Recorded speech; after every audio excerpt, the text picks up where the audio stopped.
Le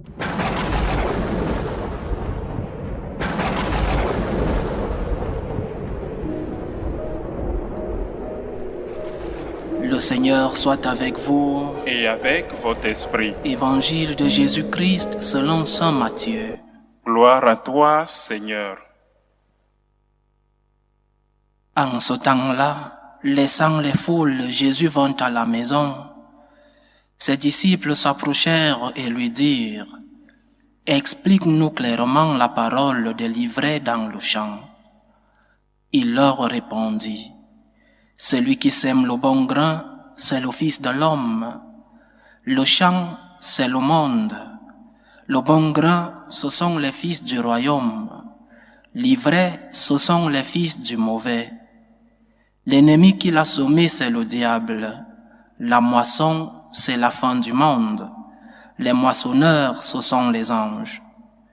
De même que l'on enlève l'ivraie pour la jeter au feu, ainsi en sera-t-il à la fin du monde. Le Fils de l'homme enverra ses anges, et ils enlèveront de son royaume toutes les causes de chute et ceux qui font le mal. Ils les jetteront dans la fournaise. Là, il y aura des pleurs et des grincements de dents. Alors les justes resplendiront comme le soleil dans le royaume de leur Père. Celui qui a des oreilles, qu'il entende. Acclamons la parole de Dieu. Louange à toi, Seigneur Jésus. La première chose que je voudrais souligner dans cet évangile, c'est cet enseignement du Seigneur, enseignement en mode d'avertissement. Il y aura un jugement, et un jugement qui aura d'une part une prime et d'autre part une punition. Comme dans notre Église nous en parlons très peu, il est important que de temps en temps nous soulignions cet enseignement du Seigneur. Et c'est un des enseignements fondamentaux de notre Seigneur.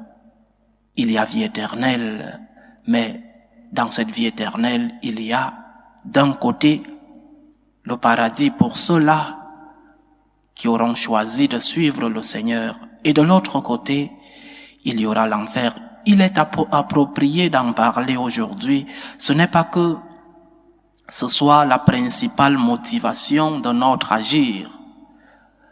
La principale motivation de notre relation avec Dieu ne devrait pas être la peur de l'enfer ou l'intérêt du paradis.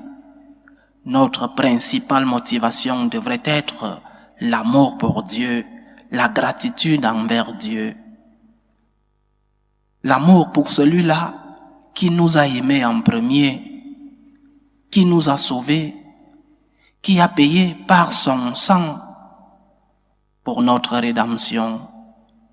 Mais il faut parler de cet enseignement, l'existence de l'enfer. C'est un enseignement de notre Seigneur.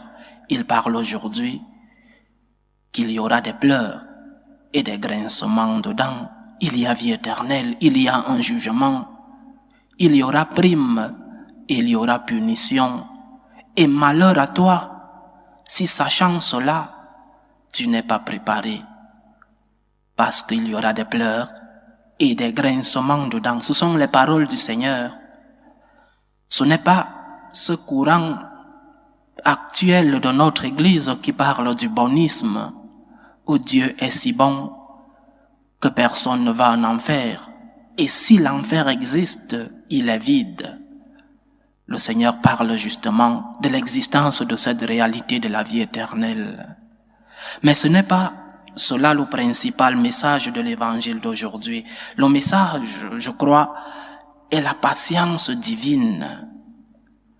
Les ouvriers voulaient immédiatement déraciner l'ivraie pour le jeter au feu. Mais le maître de la moisson, Dieu, leur dit: tranquille, il faut laisser du temps, il faut attendre la patience de Dieu. C'est comme cela que Dieu agit avec nous. C'est comme cela que Dieu dans son cœur, plein de tendresse, comme nous disait le psaume, plein de pitié, dans ce cœur, il a de la patience envers nous. La patience de Dieu est notre salut. Tant d'opportunités que Dieu te donne. Tous les jours, Dieu te donne une nouvelle opportunité. Jusqu'au dernier soupir de ta vie, Dieu continue de te donner une opportunité de conversion. Il est si patient envers nous. Dieu te couvre de son amour. Dieu te remplit d'affection.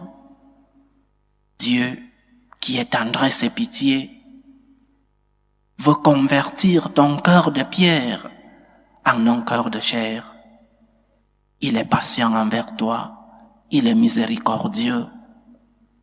Il veut que tu aies ce cœur de conversion parce qu'il t'a couvert de son amour. Mais la patience de Dieu ne doit pas être pour nous un abus. Ne transformons pas la patience du Seigneur en abus. Parce que parfois nous nous disons, au dernier moment de la vie, je vais demander pardon à Dieu. Au dernier instant, je retournerai vers Dieu, chers frères et sœurs.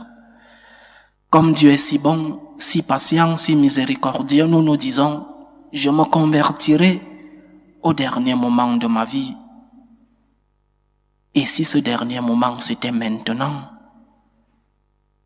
Et si ce dernier moment arrive et que tu n'as pas le temps de dire « Pardonne-moi Seigneur ». Et si ce dernier moment c'était un accident brusque, un accident, je sais pas, de cœur. Et si à ce dernier moment, tu n'avais pas quelques secondes pour la conversion? N'abusons pas de la patience de Dieu. Parce que, chers frères et sœurs, on meurt comme on vit. C'est ainsi. On meurt comme on vit.